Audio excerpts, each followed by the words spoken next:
Alors Patrice est un garçon formidable. Il est franco-suisse.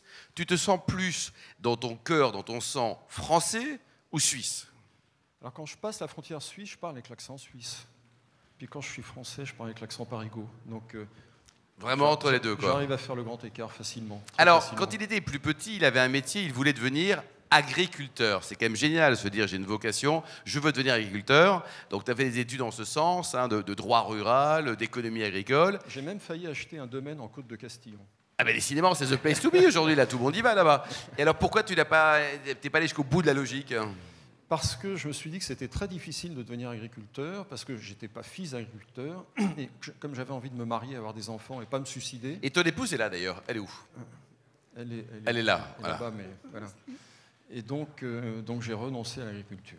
T'as renoncé, quoi. J'ai renoncé qu'à moitié, parce que finalement, je suis quand même producteur d'huile d'olive. Oui, alors on va en parler là tout à l'heure, quoi, J'ai quand effectivement. même un pied un peu dans l'agriculture. Alors, donc, l'agence immobilière La Première, elle a été créée par le grand-père en 1924, c'est ça? Absolument, j'aurai 100 ans l'année prochaine. 100 ans l'année prochaine. Et alors, au début, quand tu t'es lancé là-dedans, tu faisais un peu tout, quoi. Tu vendais même des sous-sols de HLM. Ah ben, j'avais l'agence Centrale Best, place de la Gare, à Brunois. Brunois, personne ne connaît. Si, Brunois. Si vous connaissez, c'est une toute petite agence. Oui. Toute petite agence. Et puis j'ai tout vendu dans cette agence. J'ai vendu effectivement des sous-sols dans des cités HLM, dans les offices HLM ne voulaient plus. J'ai vendu des postes, j'ai vendu des pavillons dans des lotissements. Donc j'ai vendu tout ce sur quoi je crache maintenant. Mais je suis content de l'avoir fait. Oui, tu l'as fait. Voilà. Alors aujourd'hui, donc, c'est une belle PME, 10 millions d'euros de chiffre d'affaires pour 140 collaborateurs. Tu es partout en France ou il y a encore des secteurs à couvrir? Non, il y a encore plein de secteurs à couvrir. Nous sommes actuellement 150 et il faut qu'on soit 300 pour couvrir l'ensemble du territoire. Et en 2024, j'aurai 300 collaborateurs. 300 collaborateurs. La philosophie, tu as un positionnement qui est bien particulier. On ne va pas dire que c'est de la pureté, mais tu aimes les vraies pierres, tu aimes le vrai beau et pas forcément le luxe ostentatoire. Non, ma notion du luxe à moi, c'est pas ce qui brille. Enfin, j'apprécie le salon dans lequel nous sommes. On va repeindre pour demain matin, t'inquiète pas. Oui. Mais c'est plutôt l'espace. Et la période récente m'a donné raison parce que cette période de Covid a traîné tous ces citadins vers les campagnes. Et finalement, je n'ai jamais gagné autant d'argent que pendant la Covid. Je ne devrais pas le dire, ce n'est pas politiquement correct, mais c'est la vérité. Mais vraiment, ils sont tous partis. Est-ce qu'ils sont revenus un peu ou pas? Parce que passer quand même 3 semaines dans la Creuse, admettons, mais une vie entière... Non, les gens ne reviennent pas. Alors, les journalistes ont beaucoup aimé dire ça, mais ce n'est pas vrai. Mes clients ne sont pas revenus, mes clients sont ancrés maintenant à la campagne. Et vous savez, il y a cette notion de résidence semi-principale ou semi-secondaire. Donc finalement, on est un pied dans l'un, un pied dans l'autre, et on vit entre deux, et très bien. Et ton positionnement, ta philosophie, c'est quoi? Comment tu l'appréhendes, cette pierre? Tu cherches le beau, tu cherches la tradition, tu cherches l'authentique? Le mot le meilleur, c'est caractère et singulier. D'accord. Voilà, c'est ce qui caractérise mon action dans le patrimoine. Et alors aujourd'hui, donc, la clientèle, alors les collaborateurs plutôt, ils ont droit, ils ont même l'obligation de passer par une école de formation interne, Patrice? Oui, absolument. Combien de temps ça dure? C'est une école de formation qu'on a montée en interne parce que, en fait, je ne veux pas de collaborateurs qui aient déjà travaillé dans l'immobilier. Je ne cherche des gens qui sortent de... J'ai des architectes du patrimoine, j'ai des journalistes, j'ai des... Et même un brocanteur à Saumur que j'ai rencontré l'autre jour, c'est ça? Oui, un brocanteur à Saumur. J'ai un ancien poissonnier qui était poissonnier en Bretagne, sur les marchés, mais qui est un fou furieux de patrimoine. Et si vous le rencontriez, il pourrait vous tenir un discours sur le patrimoine pendant 3 heures. Donc je n'ai que des fous de patrimoine autour de moi. Et la clientèle, elle est franco-française, elle est internationale aussi? Non, elle est essentiellement française, parce que le patrimoine français touche plus les Français que les étrangers, mais elle est aussi étrangère. Je viens de réaliser la plus grosse vente de châteaux en France de ce dernier siècle, je pense, et ça a été vendu à un étranger. Donc, quel prix? On ne va pas dire qui, mais quel prix? Alors, j'ai signé un accord de confidentialité. Mais on ne demande pas quel château, on demande juste combien. Voilà, en tout cas, plus de 50 millions d'euros, ce qui fait déjà une transaction importante pour quelque chose. Et tu prends toujours 24% de commission. 25 maintenant. 25% directement. Hors taxe. Voilà. Et alors, parce qu'il y a plein de châteaux, est-ce qu'il y a des régions, est-ce qu'il y a des bons plans? Parce que toi, j'ai un ami qui a investi dans un très joli château du côté de Chablis, donc ça coûte pas cher, à 800 000 euros, il avait un truc magnifique, mais ça lui coûte 800 000 euros par jour d'entretien, quoi. Oui, alors là, il y a un grand débat, mais il faudrait que tu me laisses la soirée pour expliquer tout ça. En fait, on arrive à animer ces lieux maintenant de façon économique, culturelle et commerciale. Donc on peut les transmettre quand on a une activité à l'intérieur. Moi, c'est toute mon énergie que je mets là-dedans chaque jour pour prêcher cette bonne parole. Je fais partie de toutes les associations de défense du patrimoine. Tiens, d'ailleurs, puisqu'il y a une honorable assemblée, je peux faire un... Bon, je suis président du club des mécènes de l'Île-de-France pour la Fondation du patrimoine. Donc nous sommes déjà 5 mécènes. Si d'autres groupes veulent nous rejoindre, vous êtes les bienvenus. C'est du mécénat. Fiscalement, c'est déductible. Fiscalement, c'est déductible. Très bien, encore. Ce ne sont pas forcément des sommes très importantes. Et c'est en tout cas un club des mécènes qui sont des passionnés aussi de patrimoine. Donc ceux qui veulent venir nous rejoindre, je serais heureux de les accueillir. Et alors aujourd'hui, donc le marché, il est comment? Il est toujours... le marché, il est hyper dynamique. J'ai vendu la semaine dernière 3 châteaux, ce qui est assez... c'est un paquet de châteaux, quoi. Oui, non, mais ça se vend très très bien. Et je suis capable de vendre un petit bureau en Auvergne et je suis capable de vendre le plus gros château de France. Mais tout ça avec le maître mot qui est caractère. Caractère. Et ça veut dire que tu penses que demain, le patrimoine français pourra rester en France ou alors il sera acheté, voire découpé, rapatrié ailleurs? Non, le patrimoine français, de toute façon, il est français.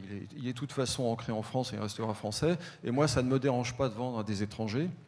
Parce qu'on vend à des gens qui sont assez avertis, qui connaissent la réglementation sur les monuments historiques, par exemple, qui est très contraignante. Donc on ne fait pas ce qu'on veut dans le patrimoine en France. Et donc que ce soit un Français ou un étranger, il n'y a pas grosse différence. Et comment tu diversifies? Comment plutôt tu ressors avec les concurrents, les Féo, les Barnes que Virginie a connus de façon éphémère, et d'autres enseignes, Sotheby's & Co. Parce qu'il y en a beaucoup, il y a des gens sérieux, il y en a d'autres nettement moins sérieux. Alors c'est un peu gênant de parler des concurrents, il paraît qu'il ne faut jamais parler des concurrents. En fait, pour ne pas en parler, je veux dire que je n'ai pas de concurrents. Très bien. Non, mais sur mon créneau d'édifice de caractère, je n'ai pas de concurrents. Voilà. Après ça, si on vient dans des hôtels particuliers dans Paris, je le fais aussi, là il y a de la concurrence. Ouais. Mais pour aller vendre un petit bâtiment perdu en Auvergne... il y a moins de monde. Il n'y a plus personne pour le faire. Les crêtes qui passent à la télé, là, qui deviennent des stars sur Netflix, quand tu vois ça, là, tu les envies ou tu te dis les pauvres? Alors je vais faire le même genre de réponse, je n'ai pas la télévision. Ceci dit... On va faire une petite quête au profit de Patrice. Il m'a appelé l'autre jour au téléphone, m'a dit, j'ai pas pu le prendre au téléphone, il était très vexé, il a raccroché. Bon, c'est QFT, donc tu viens de répondre. Alors, justement, tu as également un magazine et puis un restaurant. J'ai eu la chance de déjeuner avec toi il y a quelques jours dans le 11e arrondissement. C'est un super restaurant. Quel est le nom? Singulier. Avec un S. Avec un S. Donc toi, tu n'as pas de boutique physique. Par contre, tu fais des restos. Mais en fait, ça n'a aucun intérêt d'avoir des agences immobilières. J'en ai 3 ou 4 dans Paris, mais personne n'y rentre. Les gens ne viennent plus dans une agence immobilière pour acheter. On fait tout sur le net. Donc j'ai toujours eu envie de servir un bon ristretto italien à mes clients. Il n'y en a pas à Paris. Si vous en connaissez, je veux bien le goûter. Donc j'ai décidé de faire ce restaurant qui est en fait une agence immobilière, nouveau concept. Et je vais égrener ce concept. Je cherche maintenant rive gauche et puis peut-être dans le sud de la France. C'est très bon, un Singulier, donc c'est dans le 11e, c'est quelle rue? Rue Titon. Voilà, exactement. Donc c'est une carte qui est minimaliste avec un choix de 3-4 entrées, 3-4 plats, mais c'est vraiment très bon, avec une carte des vins qui est sympa. Et puis avec une huile d'olive, parce que tu m'as gentiment offert une petite bouteille, un bidon d'ailleurs d'huile d'olive, parce que vous produisez avec ton épouse de l'huile d'olive en Italie. Ben oui, parce que j'ai entre la France et la Suisse, on n'est pas très loin de l'Italie. Et je suis un passionné d'Italie, d'Italie du Sud. Ça fait très longtemps que j'y suis installé. Ça fait une dizaine d'années maintenant que je suis dans les Pouilles, là où les oliviers sont malades, malheureusement. C'est un grand, grand drame qui va toucher tout le bassin méditerranéen, mais c'est une autre affaire. Et donc, on est producteur d'huile d'olive là-bas. Voilà. Et je te demande, ça restera en famille pour les copains ou il y a peut-être une autre ambition un jour? Pour notre restaurant, par exemple, et pour les copains, parce que tu l'as testé. Et pour les copains, elle est très bonne, c'est vrai. Et côté vin, ton meilleur souvenir?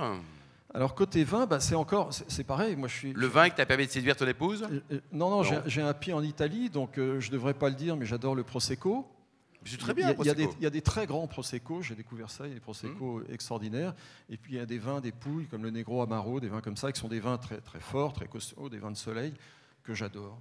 Et vous avez un enfant handicapé, tu as également investi dans une maison, c'est ça, du côté de Montreuil? Alors on a aussi monté, on a reçu la ministre ce matin d'ailleurs, c'était un grand honneur pour nous, on a monté avec des parents d'enfants handicapés pour un trouble complexe du langage, donc c'est un handicap assez rare. On a monté une association, on a été reconnu par la RS, etc. Et maintenant, on a pu acheter une maison à Montreuil dans laquelle on va faire un habitat partagé. Donc voilà, ça c'est une autre partie de ma vie qui me passionne aussi.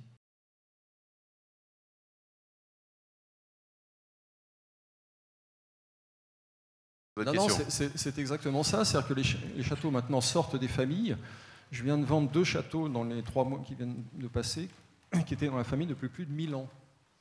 Et en fait, c'est une grande chance pour le bâtiment que de nouveaux occupants s'en emparent, parce que ça fait des restaurations, ça fait un patrimoine qui vit, et donc le patrimoine, quand il change de main, c'est une bonne chance.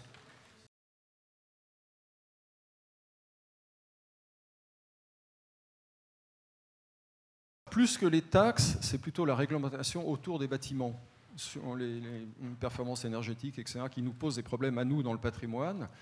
Mais les taxes n'empêchent pas les acquisitions, n'empêchent pas les transmissions. Et on est dans un pays de propriétaires, souvent de multipropriétaires. On a plusieurs propriétés soi-même. Donc, non, je suis très, très optimiste pour l'avenir de mon marché immobilier à moi, en tout cas, c'est certain. Bon, il y a quand même des taxes partout, là. Tous les jours, on a une nouvelle taxe, non? Oui, moi, je viens de vendre à un grand patron du CAC 40 récemment. Tony Blair, qui achetait son deuxième château, et je lui ai demandé pourquoi vous achetez 2 châteaux. Il m'a dit je stocke. Oui, s'il s'engueule avec sa femme. C'est-à-dire qu'on a intérêt en ce moment, à mon avis, à placer son argent dans l'immobilier, parce que l'immobilier n'est pas cher en France quand on compare à l'Allemagne, quand on compare à la Suisse, quand on compare à l'Angleterre, quand on compare à la Belgique. On a un niveau d'immobilier très faible, et finalement, à mon avis, on a encore une grosse marge de manœuvre devant nous. Bon, en tout cas, ça fait longtemps que je n'ai pas rencontré un patron dans l'immobilier honnête. Voilà. Il est formidable, c'est une belle aventure, en tout cas humaine. Et arrête de rigoler, Virginie. On applaudit très chaleureusement Patrice. Merci.